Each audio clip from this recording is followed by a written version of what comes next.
Chris Oliver, it is 8 a.m. and I have 6 Docker containers running. Tell me what's wrong with this. What's wrong with the story? You start on the hour, every hour, a new Docker container, huh? I have done this in the past and never taken it to the completion point of like trying to put Podia in a dev container. Oh, sure. And my coworker, Mario, the other day, shouted to him. I saw a PR that he posted and I was like, oh, he's trying to do it. And so I started looking through all this Docker code and I was like, oh my God, the bad days, they're coming back to me, dude. They're all coming back. And I was like, oh, but Rails has like their own images and stuff for this now. Like, this is a lot better. Right. I was like, and we're using Mies, which should make things better, but didn't. We had to end up disabling a bunch of stuff in Mies. I can get to that in a second. But the point is... Yeah, I want to hear about that. Yeah, this morning, I looked over it with him yesterday, and I was like, oh my God, it's all coming back to me, the darkness. And I was like, oh my God, Selenium. And then I remembered, we don't need Selenium because... shout out me, but really shout out Justin Searles because Justin Searles has a really good blog post that I will add in the show notes about migrating your app from Selenium to Playwright. And if you do that, then you don't need the Selenium service running because Playwright will just install as an NPM package and you don't have to have it running as a Docker service. And everything is just good now. Are you using Mies then to like run... Because Ruby will come with a dev container. So what's really interesting here is that Rails has dev containers, right? Yeah. What's also interesting... Because it also has like...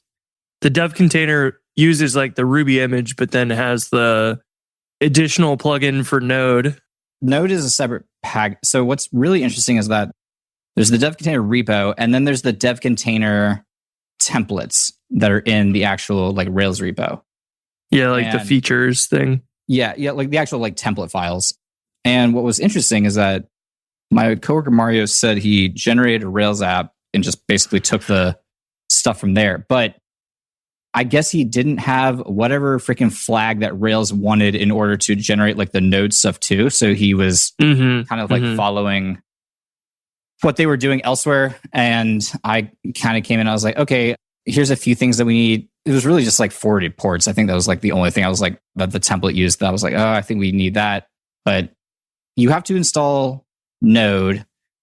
In the way the Rails does it is they have a separate, they're called features in dev containers, but it's really like an image basically. Actually, wait, it's like a way to like an image and a feature. I don't know what the difference is. Yeah, because the base image is the Ruby Slim or whatever it is, the actual like official Ruby Docker image. Right. And then like the features are a way to add on stuff as if it was an additional image being merged in, like those other features like Node or active storage or whatever else. Active storage is a good, I'm glad you brought that up because they have a special like image for all the stuff you need to run active storage. Right. Which is super nice. Dude, I remember spending weeks trying to get Selenium running in Docker tests in 2019, dude. Like, I'm just so angry that this all just now works. Yeah, I forgot a lot about this stuff. The features, I looked into that a while back because I was trying to help with getting the dev container stuff going, but it was a bit over my head at the time. I haven't used the dev container functionality a ton until then. So I like it, but I like it because I can then like run it from GitHub. But my coworker Mario, I'm just gonna say, oh yeah, that's super awesome. He brought up a really good point that was like, I want to be able to run Claude inside of a dev container so that it doesn't have access to my machine. And I was like, holy crap, that's a really good point. It would be really nice if we could just do that. And also, I'm on an M5 now, and I don't use Docker Desktop. I use OrbStack now, and I was able to like build the entire images for this like really quickly. What was I just doing? I was just using OrbStack for Kamal or something, and I had to go back to Docker Desktop. There's some issue with it, and then I was like searching the GitHub issues or whatever, and Justin Searles was in there with the same issue like 2 weeks earlier, and I was like, well, I'm not alone here then. Well, but yeah, I don't remember what it was now. Back to the Node thing. Yep. So there's a, like Rails has their image thing, feature thing, and then you do have to install Node. But I didn't actually like experiment with this, but I was talking to Mario. I'm going to stop saying coworker. I was talking to Mario and I was like, do we really need to install like the node feature? Like, what if the images we have already contain all the necessary dependencies and we just use Mies to like install that? I don't know if it has the same caching benefits. Probably not. So that's why I didn't like push on it. Yeah. The Rails dev container will use Mies if it sees it. But then what our Mies will try to then do is like, oh, well, you also use Node.js and Redis and Postgres and Yarn. So I'm going to go ahead and install those for you as well. No. We actually don't need those because number one, we're using Postgres and Redis through the service container, whatever it is. And that's the GitHub action terminology, whatever it is in this. And I was like, and we're installing Node and Yarn through the Node feature. It's like, so we had to disable, there's a Mies environment variable called Mies disable tools. We had to disable Node, Postgres, Redis, and Yarn. And then we also had to because you're trying to local shares for Mies. Because you're trying to make sure that you're using the Redis container or whatever, and you're not. Yeah, it's not accidentally trying to use Mies for that. Yes, we want to use the Redis. Got it. That's defined in the Docker Compose or the dev. That makes sense. Yeah. Yeah, that's confusing. Really confusing. Yeah. That's the biggest trouble I've had with all of the Docker stuff. It's like, it solves a lot of problems, but it also just introduces just as many. And it becomes like an abstraction layer that really is, I think, the hardest part for debugging this because it's kind of abstract or opaque. You're trying to figure out what the heck you're looking at half the time. Yes. But see, I'm not complaining because I started working with Docker in 2018, right? So the bad days.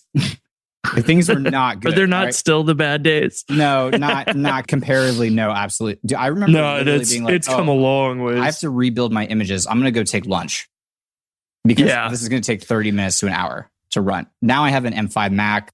I was able to build all the containers and get this running in like 3 or 4 minutes.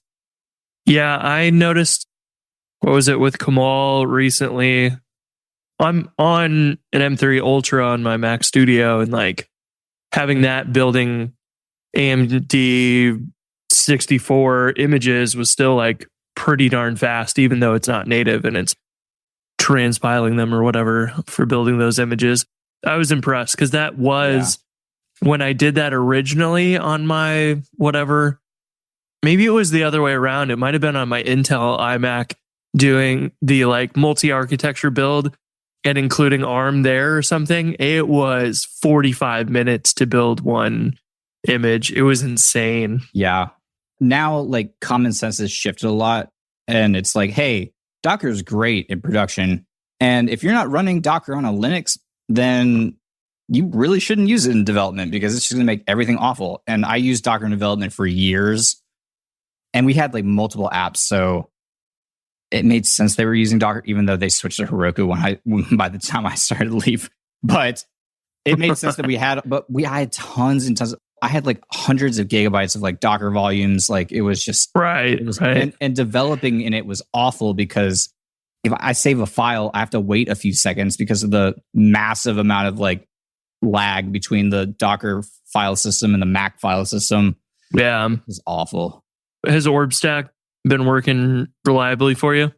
The first time I have had OrbStack installed. So here's what happened, right? Here's what happened.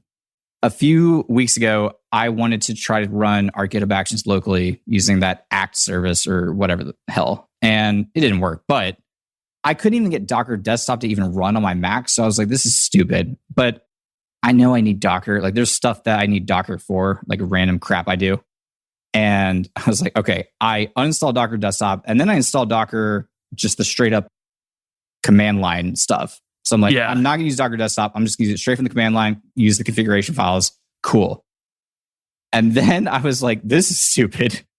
My coworker was telling me, Mario, my coworker, again, was telling me how he was enjoying OrbStack. He was starting to run his databases in Docker containers. And I had always heard really good things about OrbStack, just hadn't needed it.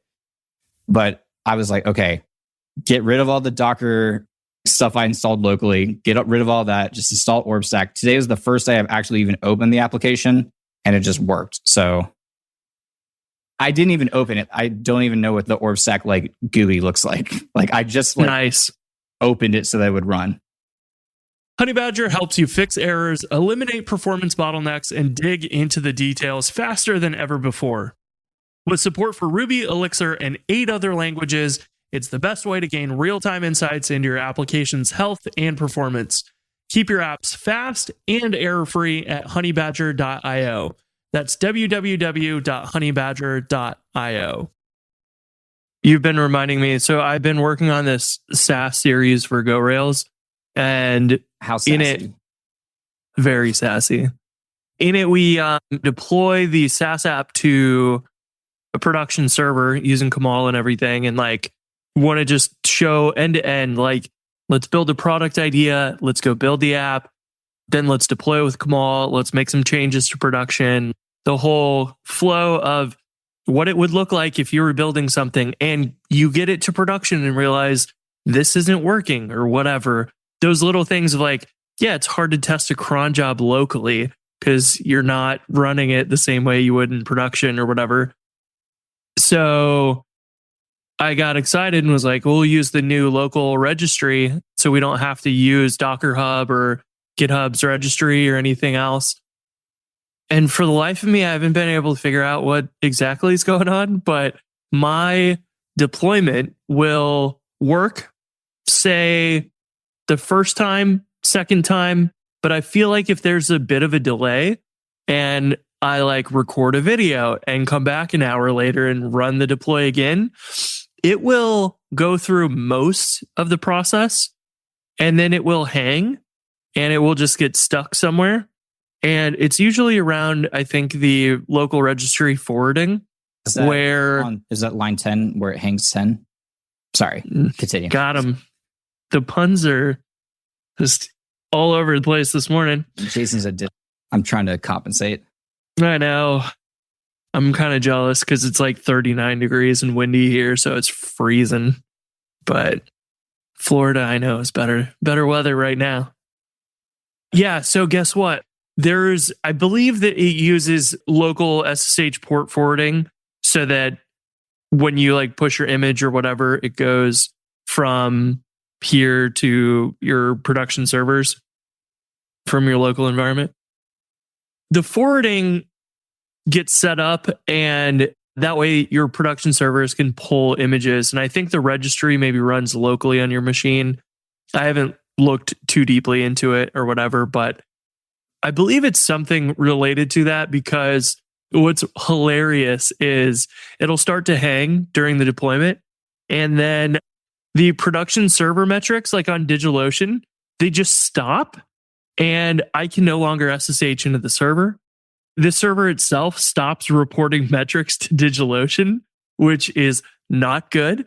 And the only like reliable thing I've figured out was I have to power cycle the server in order to like fix it, and the next Kamal deploy runs without a hitch. So there's like some sort of cleanup thing, I believe, that's not running properly or something like that. That is, not working right. So can you get DigitalOcean to tell you what's wrong? I don't think it's DigitalOcean's issue. Like the server runs just fine, but it's the Kamal deployment that I think it could be something around the port forwarding or whatever that maybe doesn't get cleaned up, or it dies at some point and doesn't get like restored properly or something. Stays open. Yeah, something about that is wrong. And I know there's an open issue on, maybe it's a discussion or there's an issue somewhere that you have to like reset up the registry, Kamal registry setup or something, in order to like get the local registry to work again. So I think there's some bug with the new local registry functionality, but I was too far into the series I kind of pretended like, hey, this works, but I'm going to edit those things out. Yeah, because I mentioned I had some issues with it in one of the, or maybe a couple of videos around the deployments, but for the most part, like that should be fixed soon, I would imagine.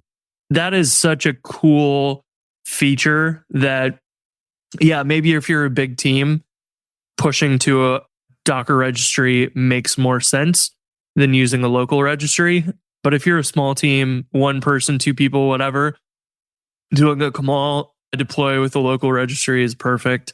So I thought that was such a great improvement to Kamal to simplify that step, because that was like, all right, Kamal's so easy. You just change the IP address on the deploy.yaml and then you run Kamal deploy.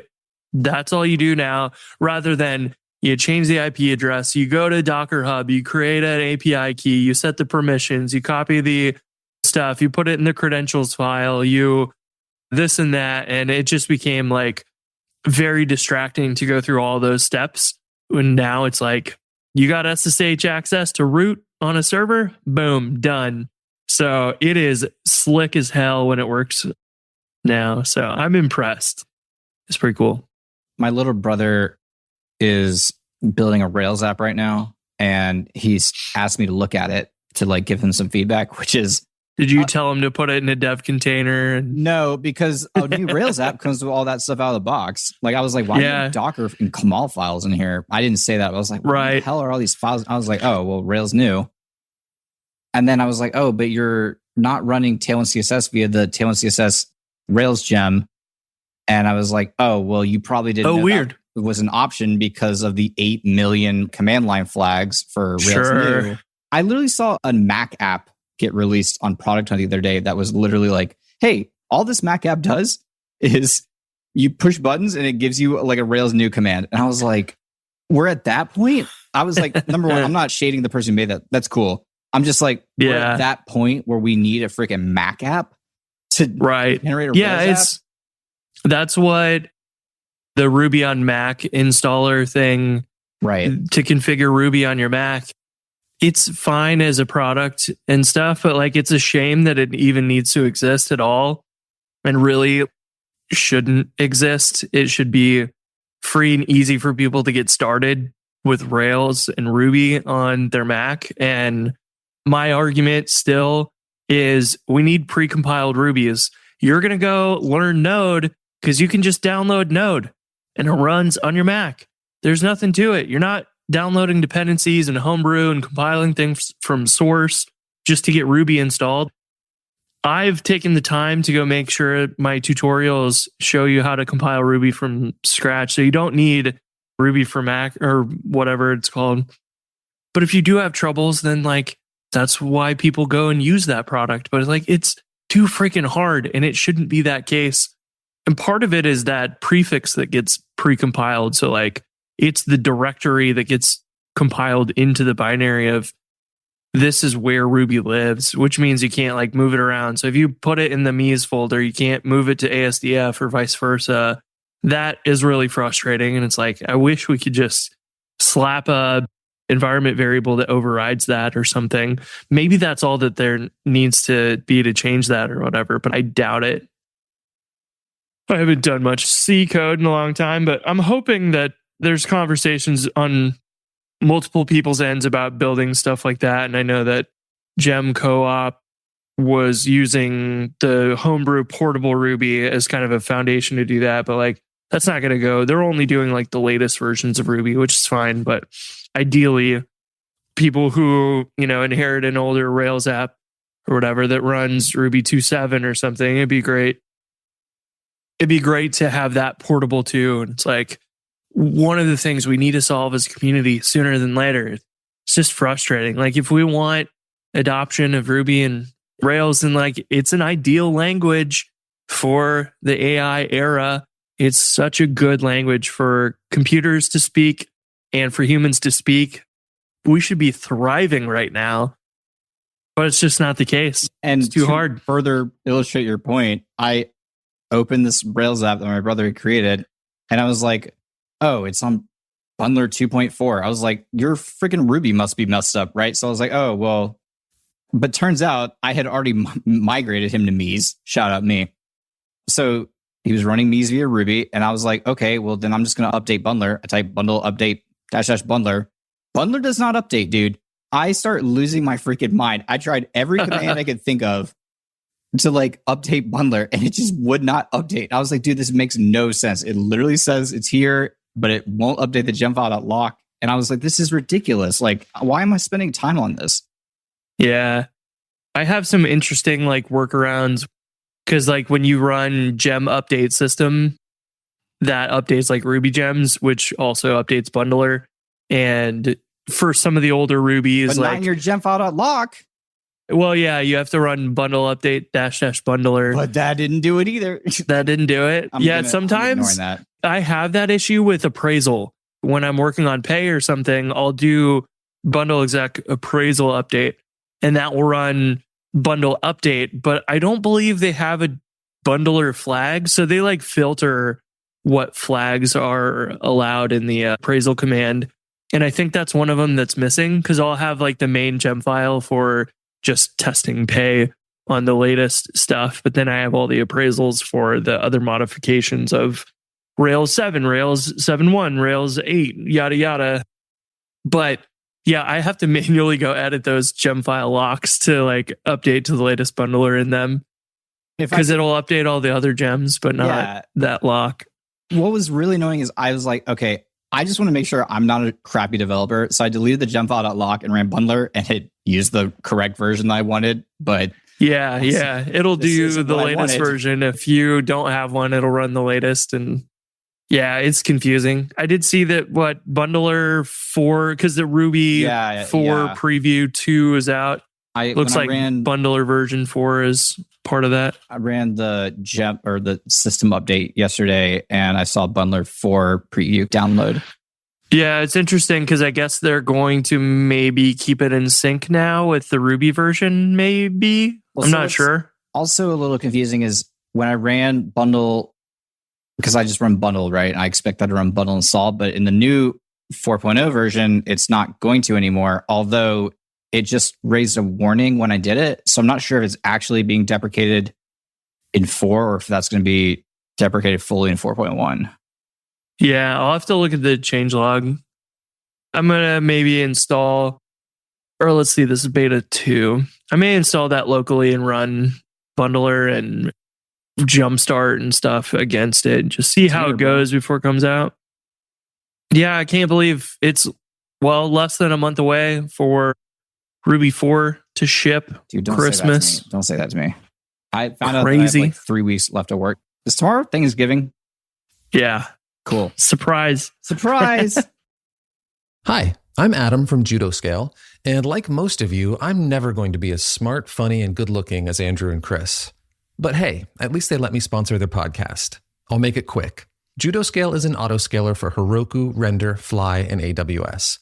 We're a better autoscaler because we track more effective metrics, analyze them more frequently, and give you the controls you need to dial in predictable and reliable scaling. Traffic spikes, request timeouts, backed up job queues, JudoScale has you covered. Head to judoscale.com/remote-ruby to learn more. The last 2 months have flown by because of the baby, and it's like just a blur all the time. But dude, the other day, I can't remember when he ate. It was like 9, maybe. And normally it's 4 hours at best between when he feeds. We put him in his crib in his bassinet at 10. And I'm like ready around 2 or something to wake up and feed him. When I like wake up at 1, look at the time, like, okay, maybe he'll still sleep some more. 2 comes around, then 3 comes around. And then I just like fall asleep for longer. And then he starts fussing. And I look at the time and it's 5 a.m. This is what a full night's sleep feels like. Like I got 7 hours almost. Yeah. Couldn't believe it. It didn't happen last night, but the night before was amazing. Let me just clarify what I'm about to say with, I watch Grey's Anatomy. I know how babies are made. That being said, I didn't really documentary series. Yeah, that documentary series. I've watched that documentary series. I'm very familiar with babies. Now, that being said, I didn't really realize their whole sleeping thing was like something you had to deal with, because I was like, hey, bro, my flight's at 4 a.m. Can you take me to the airport? He's like, oh, that's when I'm just going to be like going back to sleep after my shift. And I was like, what are you talking about? And that's when I learned that. Yeah. So now I have a lot more empathy for you because I'm like, wait. So y'all are like taking turns getting up like all night, and y'all. I was like, what the hell is going on? Oh yeah. I was like, can you not just sit there and cry? Like, oh my God, the screaming when you don't come feed him right away. Well, it is. Yeah. I witnessed you can't ignore baby it. crying in the car, and I was like, "This is fine. I can deal with this." But I was like, if I had to hear this like all the time, I would. And I'm also not biologically wired to be like triggered by it, so I'm like, I can ignore this. Yeah, it's funny because like over time, I feel like desensitized to it or whatever. But like, there are moments where you're just like, if he screams one more time, I'm going to lose my mind. It gets to you pretty fast. Dude. Especially in my car. Like, but I'm like, you know what's fun is you've got a 3-year-old toddler screaming about something because you won't get up and go do whatever right now for him. Right. And then you're like, well, I got to feed the baby. And like the baby's crying. And then something else, then the doorbell rings and whatever. And you're like, I just can't do it. Yeah. Oh, the lawn care company showed up yesterday. Dog starts barking. So much screaming. I'm just like, I can't deal with all this. It's nuts. Yeah. But my bad, bro. I didn't really realize what you were going through. And like I said, I've seen Grey's Anatomy, so I thought I knew, but it's so wild. You don't remember that stuff after a year. You're like, oh, that wasn't so hard. But like in the moment, oh my God, it is exhausting. Yeah. But like 2 months in, luckily we have a snoo. We have Jason Charnes's old snoo for their kids. And this is like a bassinet that has like, death by snoo. I know what that is. I don't know what a snoo is. That's also from Grey's Anatomy. Yeah, exactly. So yeah, basically it's like a bassinet that has a little cushion that the baby sleeps on, but it moves and rotates and listens to the baby crying. And so the more the baby cries, it'll ratchet up in levels of like movement to soothe them, which teaches them to like soothe themselves. So if they like wake up, because sometimes like he'll have gas or something and he'll wake up and spit up a little bit or whatever it is, but then he'll like go right back to sleep. And that's the thing that Jackson, I don't remember how old he was, but he would sleep through the night. He would sleep like 11 hours straight as a baby. And I was like, this is wild. And that's the hardest part right now for us is we will go put Jackson to bed. I will go do that. Brooke will then feed Max. And then I get out of there and it's like time for us to get ready to go to bed. And we put Max to sleep.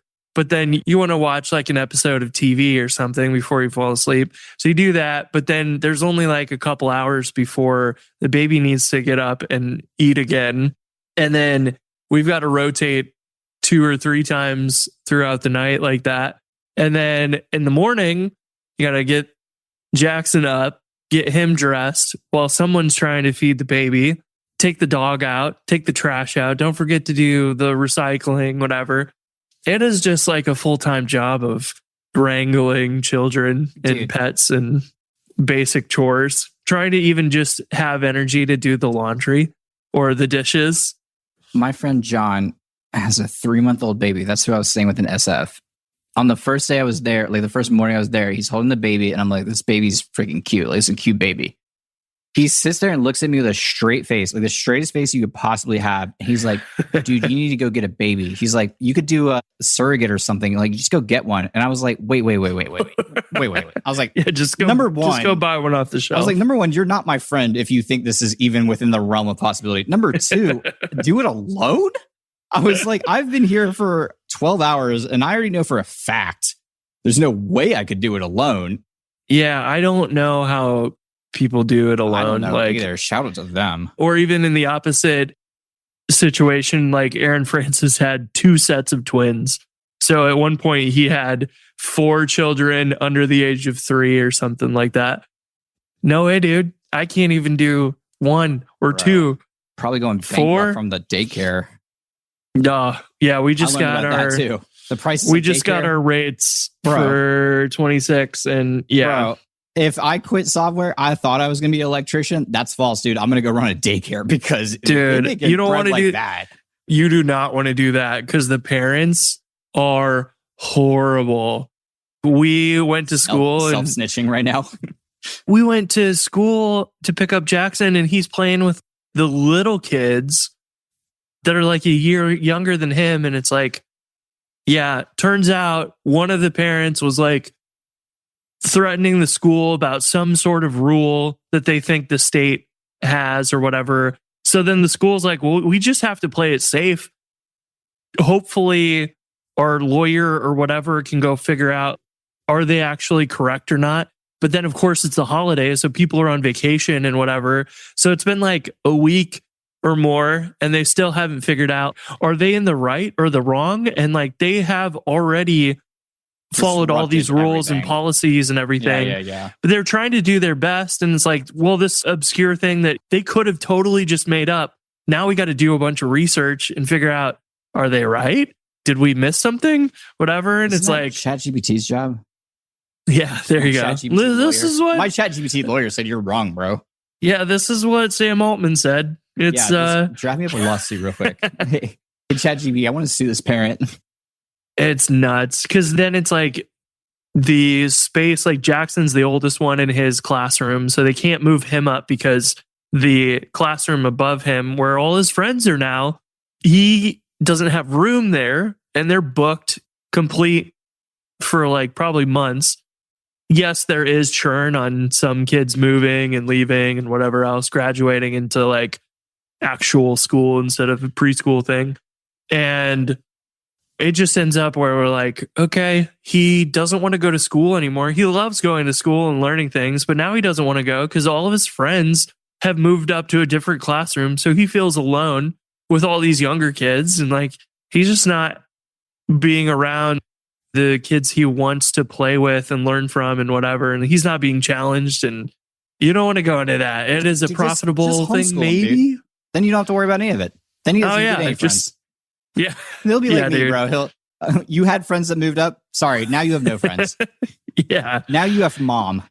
Yeah. Your friend is ChatGPT in the television now. Yeah. And your teacher will whoop your ass if you get the problem wrong.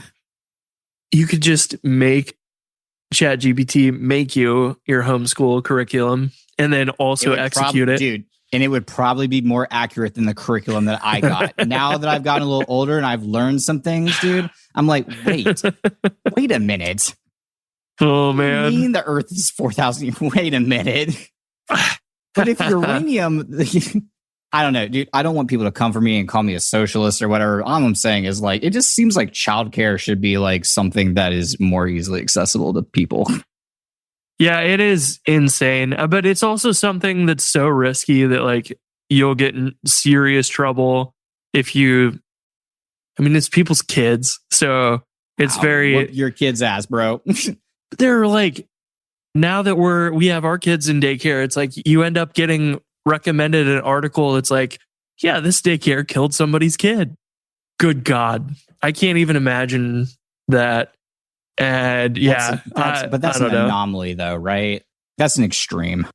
Just to soothe your parent brain right now. Just to soothe your parent. I would hope so, but there's more articles about that stuff than you would like to see. The articles coming out of like what, Iran or whatever. Yeah, they're all AI generated slop. Russian, Iranian, and Israeli. Yeah, I'm excited, dude. We recorded I haven't recorded screencasts in so long. And then I was like, it'd be fun is I actually was wanting to buy this domain, keeping an eye on it, and it's not being used. And I just monitor the expiration just to make sure that the second that it does become available, I can snag it. And I was like, I could pay for one of these services, or I could build my own little app that does that.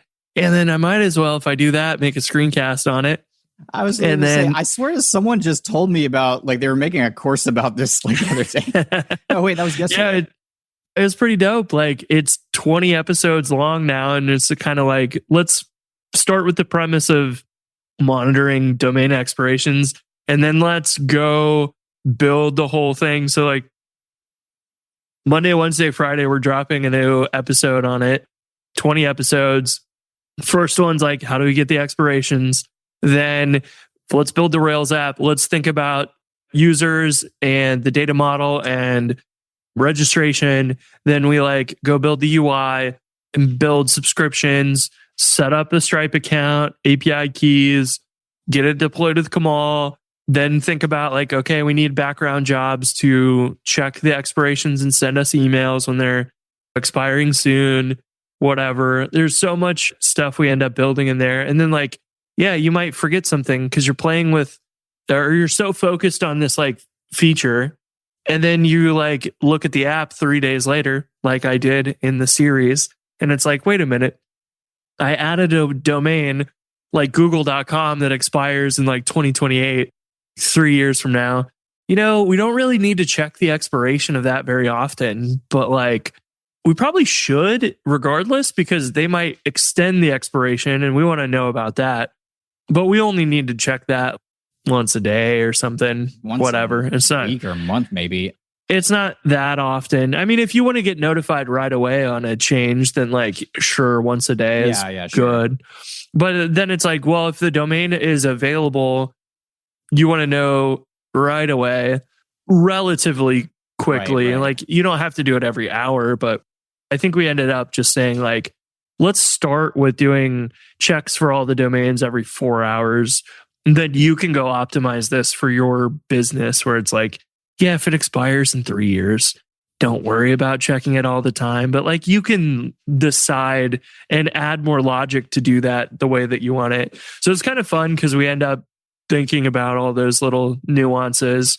And while we may not build all the little things like that, even one of the things I did was like use this new RDAP protocol, which is like the default for looking up domain details as of January of this year, but it's not adopted by all the TLDs.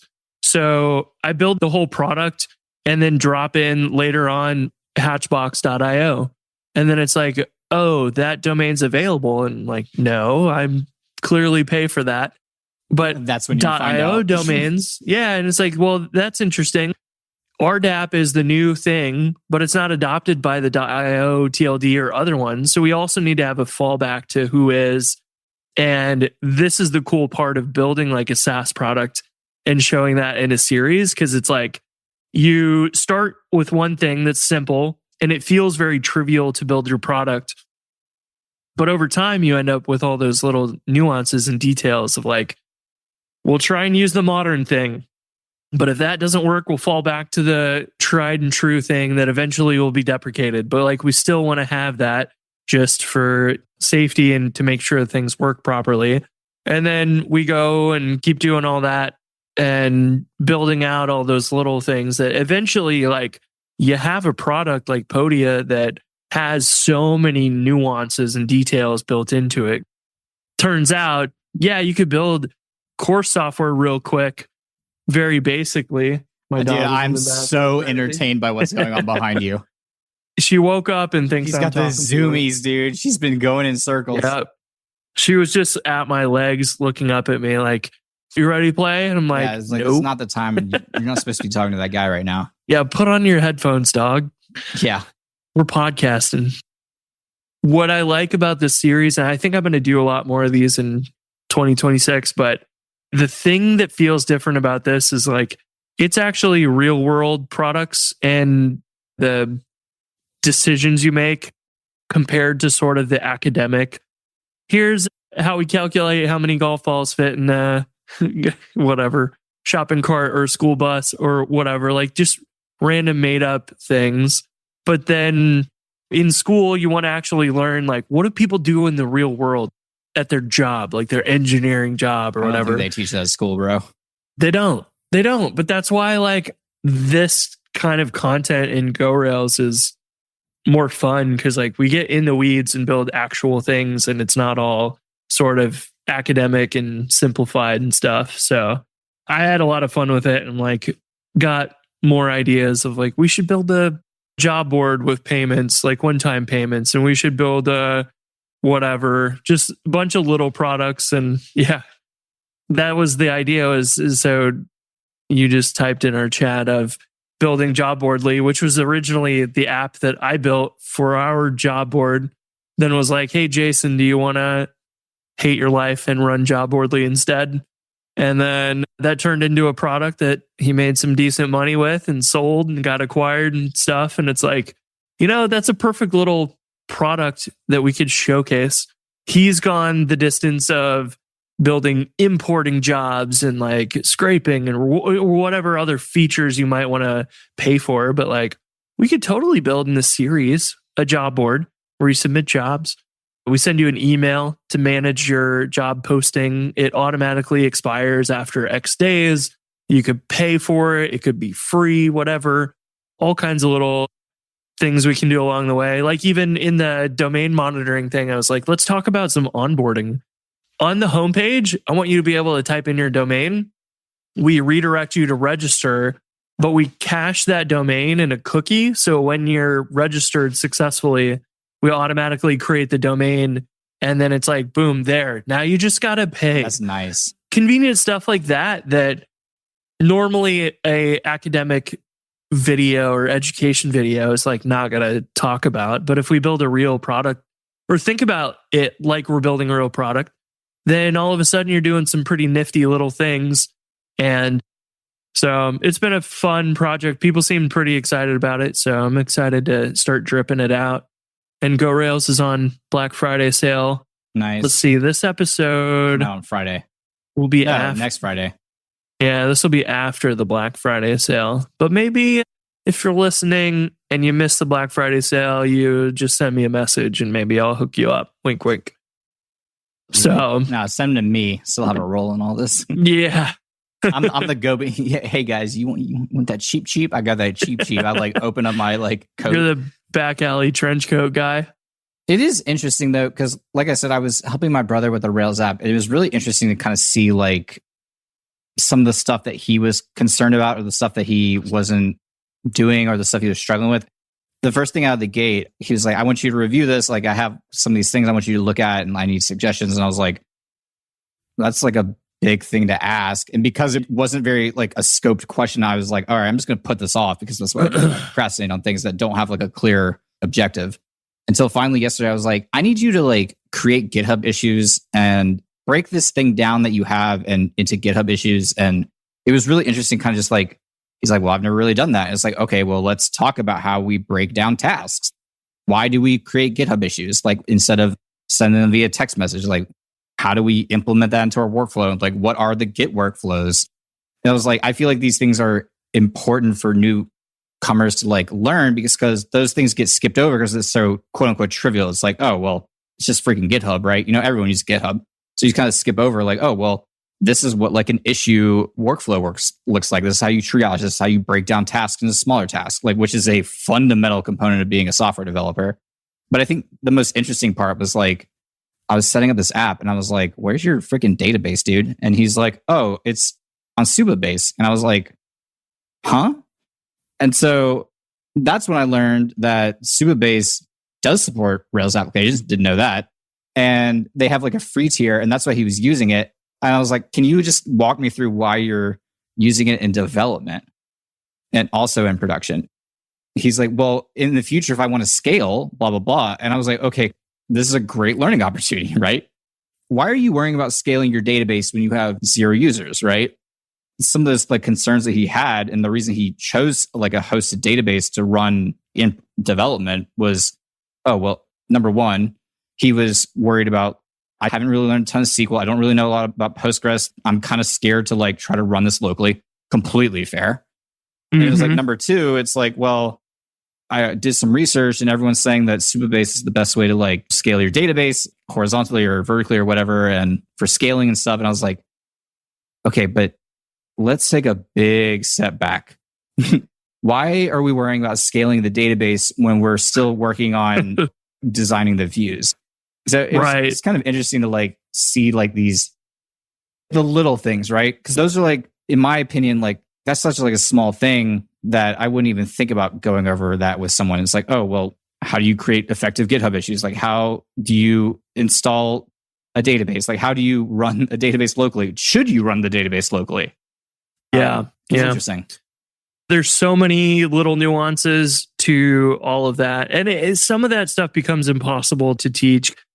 You don't have a fake production application that has millions of users. That's not a thing you can necessarily simulate or whatever. But like, yeah, right.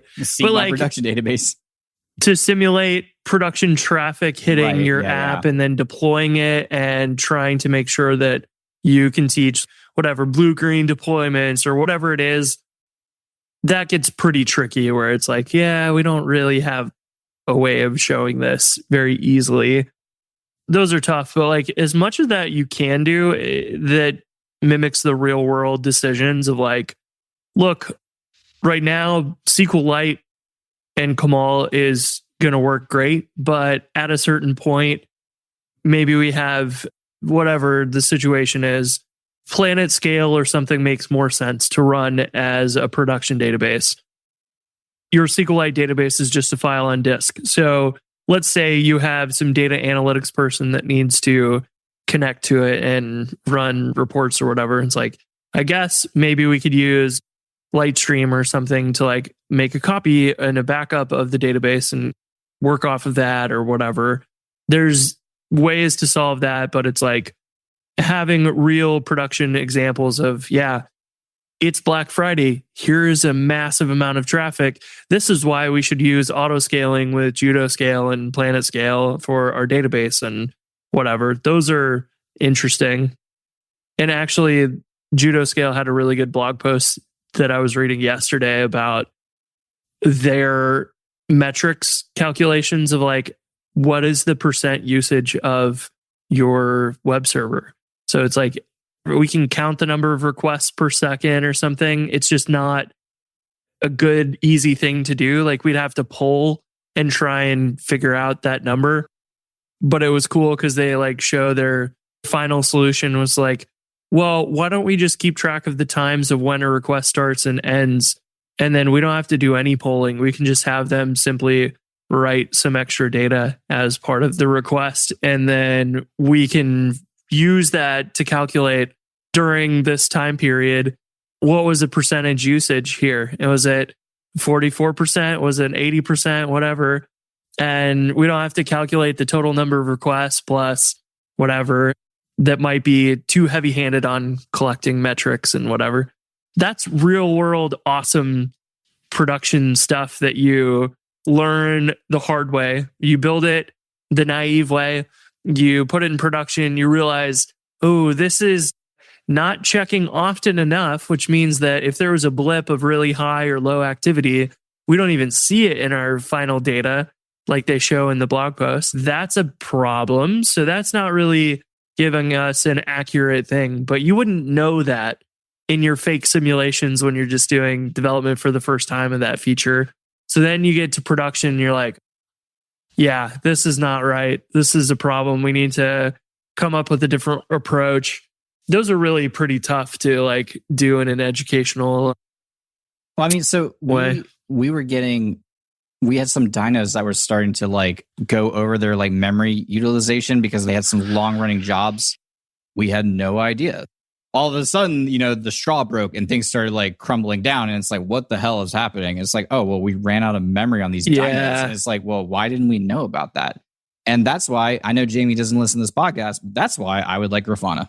I'm going to build so many dashboards when he gives me Grafana, dude.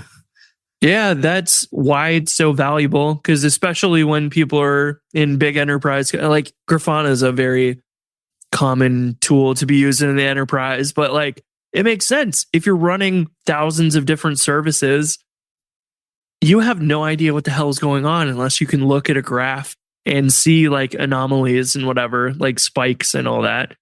Because you're not going to be able to see that reading a log file or anything. That is very valuable. And that's something that I'm hoping long term, it'd be nice if that was sort of a thing that could just be built into the framework where, yeah, you don't want to have to pay for a bunch of extra storage and services or whatever. But like if there was an easy way to keep track of some of those metrics and analyze them more or less for free, that would be killer. That's kind of what Kamal does for deployments. Yeah, I mean, you could and build a UI for it or something, effectively like what a Hoy and Blazor and stuff can do, you know? Yeah. And like, it would be awesome to just have more tools like that are just baked in out of the box. That way, you don't have to go do custom work and then figure out, okay, how the heck do I get this info into Grafana? And then I get it into Grafana, but how do I actually then take it and make a graph out of it? And Prometheus first, right? So yeah, dude, I set up Alloy and Grafana recently, and the amount of like old docs that you find that are like, oh yeah, use this tool. Turns out that's been replaced. When you go to like read the README, it's like, yeah, don't use this. This is deprecated. Use Alloy now or whatever. All these blog posts are written about the old thing. It's so hard to figure out. There's like 95 different tools. You're editing config files in the server. Okay. I hope I remember what I changed a long time ago. When I have to go update this in 2 years, I'll never remember. That kind of nonsense is what would be great to have. Just look, this is now part of your Docker container or your Rails configuration or whatever. And just like, it's going to report. Maybe it just reports to dev null and just ignores all that stuff by default, but you can turn it on and like collect data, and maybe it only keeps the last 7 days or 30 days. So you don't like need a giant storage for it or whatever, but like, it'd be sick. Once you start generating like this massive amount of like records for a specific thing, Intercom at the talk they gave at SFRU is a perfect example. It's like conversations or events or whatever. And when you think about how Intercom works, it's like, oh yeah, crap. They probably have a massive amount of chats saved, right? And you see Intercom. So it's like you have to start like compacting those into like other records and then like deleting them and then compacting those into other records. Right. It becomes a whole thing. That's something that if you imagine building your own analytics tools, it's like, well, you want to collect every single view, ideally, but over time, it's like, does having a record of every single page view make any sense? No. 3 years ago, we had, 1,000 views this month. That's really the only data you really need at that point. So it's like interesting that you can start compressing stuff, but maybe you do want to keep the last year's worth of things, or maybe you have to because look, we're Cloudflare and we've got to like keep track of the IP addresses from botnets and attackers and whatever. And the sheer scale of that, it's got to be wild. But then you can eventually realize like maybe we could normalize this or compress it in some way. And there's other ways to do that. But yeah, it feels like one of those things where it's like, I don't want to be overwhelmed as a small team with data and like all this nonsense because it ends up being so costly, so fast. But yet it sucks if you just don't have any insight into those things. But I can't afford to pay for every single tool that you might need for that. Luckily, there are things like Honeybadger or AppSignal. Honeybadger has error monitoring, uptime monitoring, cron monitoring, their Badger SQL stuff. It's freaking great to sort of be a generic thing that you dump data into. You still got to be able to build your dashboards and analyze that stuff and whatever. But there's more tools solving that kind of stuff for you, but still costs a lot. You would be surprised when you enable Honeybadger and you turn on the like reporting of requests, the 50 megabytes of free logs or whatever. That's boom, done in like an hour, maybe. Well, if you have that scale of logs, then it sounds like it's a good time to upgrade your Honeybadger plan, honestly. Right? If I did that for every single app that I have, I don't know what our monthly bill would be. It would be a lot. And like, I don't need the metrics very often. You know, like the Learn Hotwire course, sure, we could report all that data. And like, maybe there is a time when it becomes useful, but like, I don't want to pay for it right now and I'm not going to look at any of the data. And so it's a weird thing where like, hopefully that cost of things goes lower over time, so that just becomes like a default thing we have access to all the time. It's like at the moment still a little costly, and who knows what'll happen, because all the RAM and storage pricing is just going through the roof right now, and it's insane. I got to vote on whether or not we're going to let an AI data center in my area, and I'm like, hell no. Yeah. No. We just, in St. Louis, they just vetoed a data center, and then I think last week or something, they just published some new rules or regulations around data centers and stuff. And it's like, on one hand, it's really nice to have that local, and it's powerful and good for the community, but it's also like, keyword power. If it's just a bunch of GPUs, whatever. Keyword power, dude. That's the problem. And I think that's what the regulation stuff was. Like, Ameren, the electric company, wouldn't be able to raise rates or whatever because of that. But then that's what everybody's afraid of. My electric bill has gone up so much in the past few months. It's crazy. We're lucky we're on like a co-op. Our electricity is reasonably priced. And then at the end of the year, we often get a check back from them. It's like, yeah, sorry, we made a little too much profit. Here you go. Oh, this is sweet. I wish they would just throw solar panels on the roofs on these.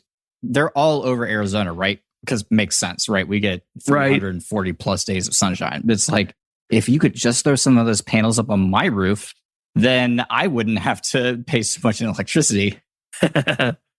I've been enjoying Stripe's got that podcast called Cheeky Pint. And it's like John Collison typically interviewing people. They just had one this week that was a lady doing mini nuclear reactors, mostly for like government operations and stuff that don't have access to power.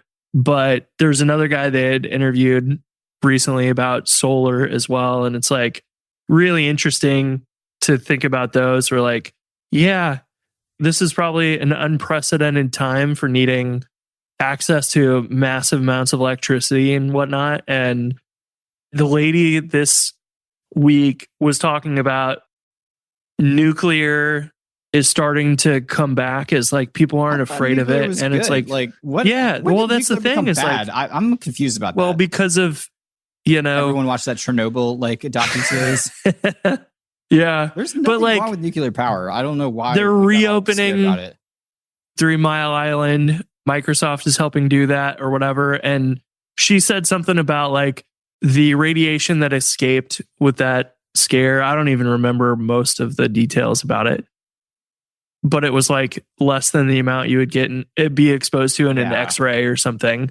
And it was just like a thing that generation of people grew up being scared of nuclear weapons and Chernobyl and all kinds of things. That's the most. Yeah. Never mind. I guess I just can't understand because I don't have boomer brain. Do you watch Smarter Every Day? That guy on YouTube? He has one of the best YouTube channels there is. He just did a almost 2 hour long video. Actually, he's got several about this now. It looks like he did a video 4 months ago going to a nuclear power plant. He just published one that's 2 hours long where they're refueling a nuclear reactor, and he gets to go through and film the entire process. It's wild. It's so fascinating. The incredible procedures and things they have for absolutely everything. It's awesome. It's like stuff like that people will be able to realize, yeah, you know what? It may be scary. Radiation may scare you, but it's something that like the amount of electricity that can be produced by these very small things, because the amount of coal or the amount of solar is just enormous in comparison to what a nuclear plant could produce. It's wild. Yeah. And it's like, we're getting good at that stuff. Like, imagine you have like that one lady's doing like these nuclear mini reactors that are portable that can be used anywhere, like around the world. If you need to do some crazy operation down in Antarctica, totally could just bring one of those. And it's like, small. So that's how I can Wild. power my Docker containers. Yeah. For a Yeah. nuclear reactor in the closet. Yeah. Totally. It's just really cool what's going on. It is really cool, but you actually made me really angry because I'm like, this generation of people is like, oh my God, I'm so scared of radiation. Meanwhile, they're mining coal and burning coal, which we all know is bad. And they're perfectly fine with fracking, which is also crazy. Yeah. But do you think it's just like not understanding it? That is what it feels like to me. It's like the story of they can visualize what happened at Chernobyl and stuff. Can they visualize what Russia the heck hid is that from everyone? Well, now you got a TV series. Now, whatnot. now. But that was so much propaganda about it Right. and whatever. Yes, there is some of that about fracking, but like, do people even know what that means? Yeah, I don't think so. It's shooting water into the earth at high pressure, and it has chemicals in that water. And it's just super weird that like every time they do that, it seems like the groundwater in those communities gets bad. I'll never forget the day I came home from high school and I had just learned about fracking. My teacher had just showed us like this fracking documentary. And I was like, this seems very clear to me. Shooting chemicals into the ground and then the groundwater getting poisoned seems like a pretty like A to B like connection for me. And I remember telling my mom, I was like, Mom, I learned all about fracking and like how bad it is and like yada yada. And she's like, that's not real. And I should have known that day right then and there. I was like, what do you I don't understand. Like, I just learned all this stuff about fracking. What do you mean it's not real? We're scared of nuclear, but we're cool with shooting chemicals in the ground. It's a strange thing. We got to get these people out of government, dude. I swear to God. We need smaller government, but I don't think that's ever going to happen. If you can't take a hit on a football field, you shouldn't be in the government. I like it. You reminded me, we've started watching The Diplomat. Have you heard of that show? Yes, I have. I don't think I've seen it, though. You should. It's on Netflix. It is Hear it then. A+. Yeah, we just finished season 2 and like, wild. It's cool. It's like this lady that is the US ambassador to the UK and stuff goes down. Secret government things are happening. Oh God, this is bad. It's very good. And she's like sort of getting groomed to be the VP because the current VP is like, did something not great, but you don't really know what. And then it just gets worse and worse. It's good. I like You'll enjoy it. Check that out. I'm going to bring this up again since we're on TVs and we're wrapping this up. I've been telling everyone to watch The Girlfriend and no one has. And I started rewatching it and I call myself like a note taker, like someone who like takes notes, but I don't. But I took like pages. I'm watching the show again and I'm just taking pages and pages of notes on like how I feel. I love that show. I'll have to watch it. It's highly rated. So good, dude. It's on good. Prime. Yeah, it's Robin Wright. Right. She's phenomenal. She's been phenomenal in everything I've seen her in. And it's seriously the girl who was in House of Dragon. I literally would have just said her name if I hadn't just started thinking about it. Olivia Cook. Yes, Olivia Cook. And she did cook. Let me be clear. It's one of the only TV shows I haven't been able to guess the ending of, and I can guess the ending of every single show. Like I watched The Long Mile or whatever the hell it's called the other day. I was so disappointed. I was like, I literally knew the ending before it started. And then when the ending happened the exact way I was like, come on. Yeah, I hate that. I don't know. If it's predictable, you're like, okay, all right, on to the next one. At this point, people have to be creative. So many TV shows and so many movies that are like the same thing all over again. Rerunning old now. Yeah, that was something that I forget who I was talking about. It's like the gamble of doing something new versus just we can make another Rocky movie or whatever. And it's like people know what to expect from Star Wars, the next film. Like, do they? Because when I saw Princess Leia fly through that shield in like the last movie that she was in, I was like, I'm out of here. The thing is, it's become such a like financial gamble for the cost of production. And you're like, well, if we're going to gamble on something brand new, or we could just add another thing to this series, then it's way less risky. I feel like that's the biggest problem with it. It was like, as the scale of cost goes up with producing a film or something, the people in charge are like, well, screw it. We're just going to like make another one instead.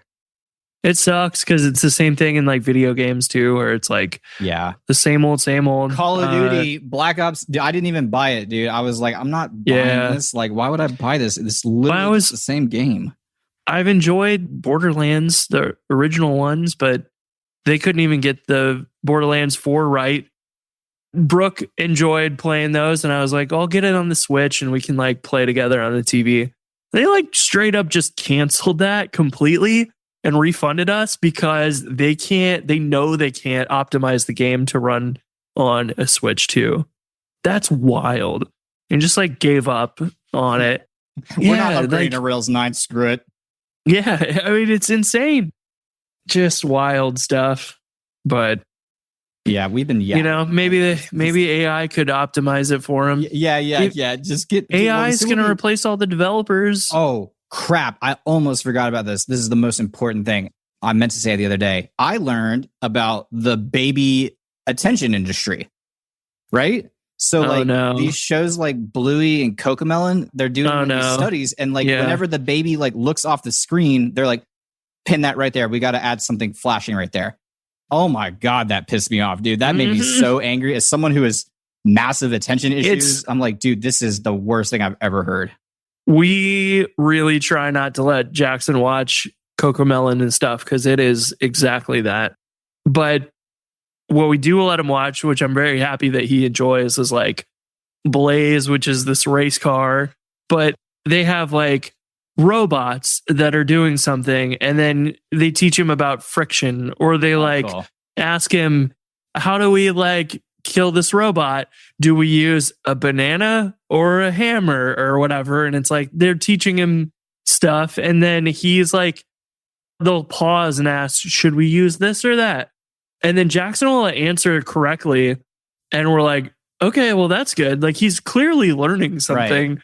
And we're usually surprised by that. So, man, I learned so much watching TV. It's okay. Shout out LeVar Burton, the freaking goat, man. Reading Rainbow. I learned Dora. Shout out Dora. I learned Spanish. Come on, SpongeBob. Man. Yeah, I wasn't allowed to watch SpongeBob because it was dumb, but I also didn't have cable, so I couldn't have watched it anyway.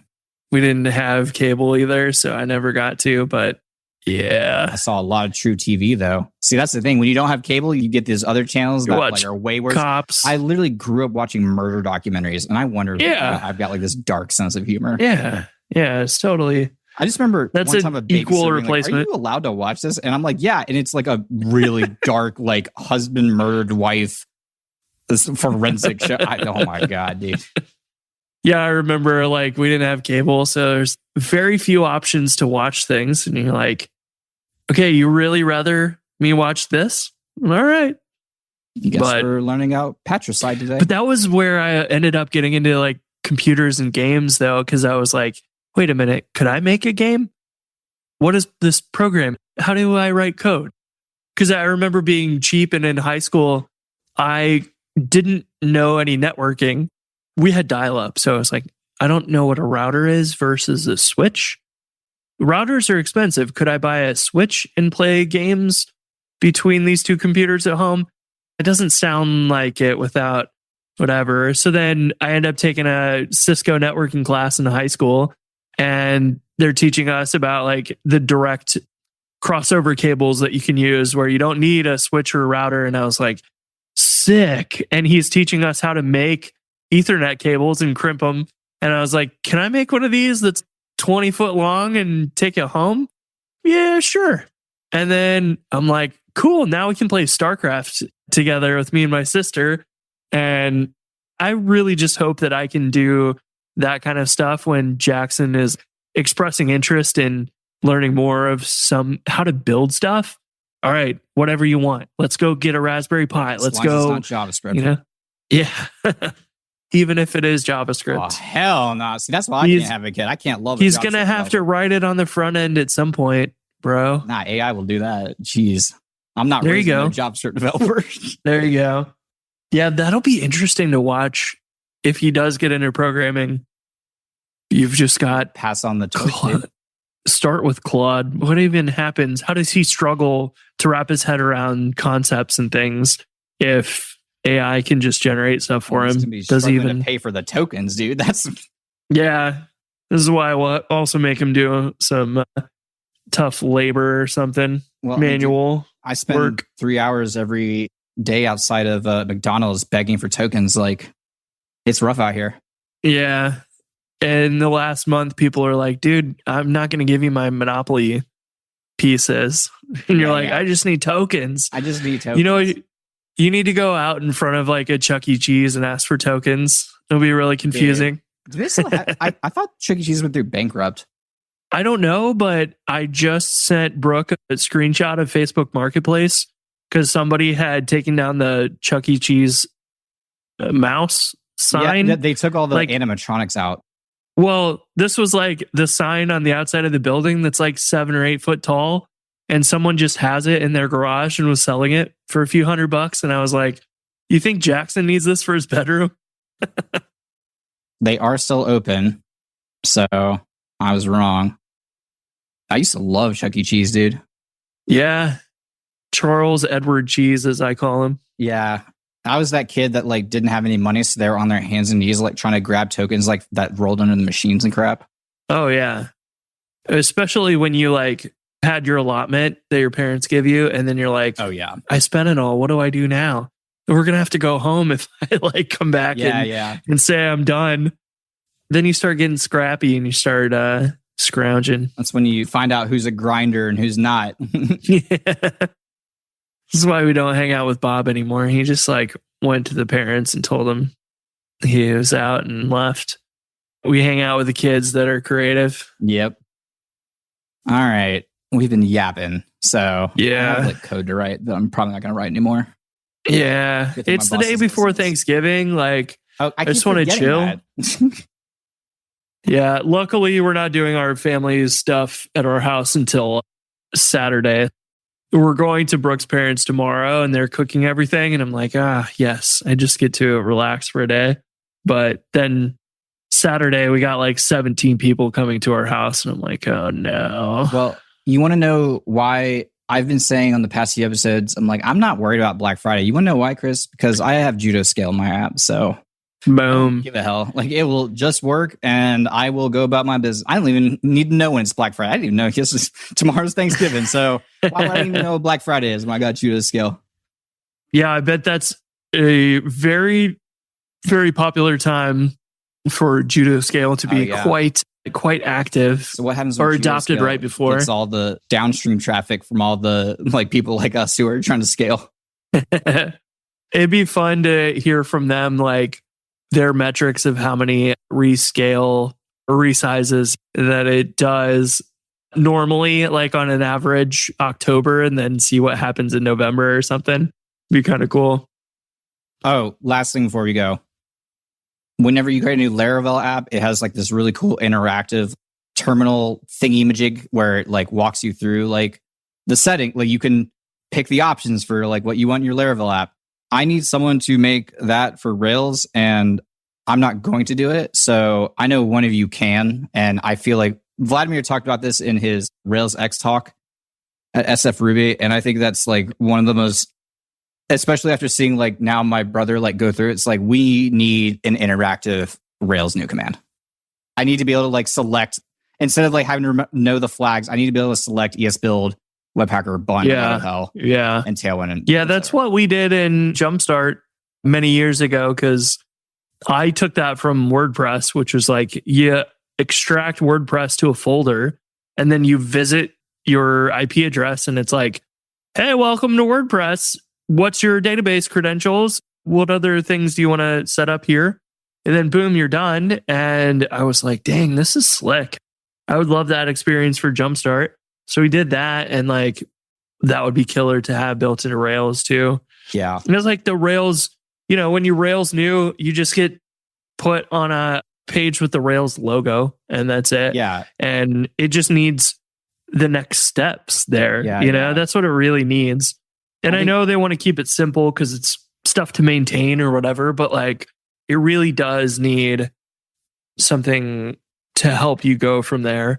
And it's like, it kind of sucks because like when you Rails new and you say like dash CSS tailwind, you can just like be off to the races with that. So it makes it probably a little trickier because if you do want to add tailwind, it's like, well, are there any other changes that you've made in between running this? Like, it's nice to be able to run Rails new with the flags, knowing that I'm starting from a completely fresh install. Because writing the generators, the biggest pain in doing that is like, oh, why is there no application html.erb file? Right. I can't inject a link into there because the file doesn't exist, but I don't know why you have deleted that or whatever. They're like, that becomes the trickiest part of the building generators. Well, so here's my plan. And like I said, I'm not going to do this work. So someone listening, just write this down. If you type Rails new without like an app name or without any flag, if you just type Rails new, it opens the interactive experience. That would be type cool. Rails new app name or and like blah, blah, dash blah. dash interactive or something. Well, see, I don't want dash dash. The only reason I don't want dash dash interactive is because I feel like this needs to be the default. Sure, that makes sense. But like, if you did give it a name, It should be being able to. non-interactive. That's why I think like the easiest solution is like if I just type Rails new, it opens the interactive builder. If I type Rails new app name, I know what I'm doing. But then what's going to print out the help docs for all the flags? I don't give a crap about that. Because that's what Rails new does right now. So, Bros proposing breaking changes. Don't let this happen. That's not a breaking change. Yeah, it is. No, it's not, because that a breaking change would imply it would affect your running application. Well, That doesn't affect your future running application. What if you're building a tool that runs Rails new for you? Are we going to get into an argument about Semver again? Because because I heard from people last time and they agreed with me, by the way. Oh, I see. So we could have the Semver fight again. Oh, I see. People actually really enjoyed it, by the way. Maybe we should just do that again for the engagement. Maybe we'll have to dedicate an episode to it. Semver. All right. It's almost December. All right, bye. Yeah, that's ugh.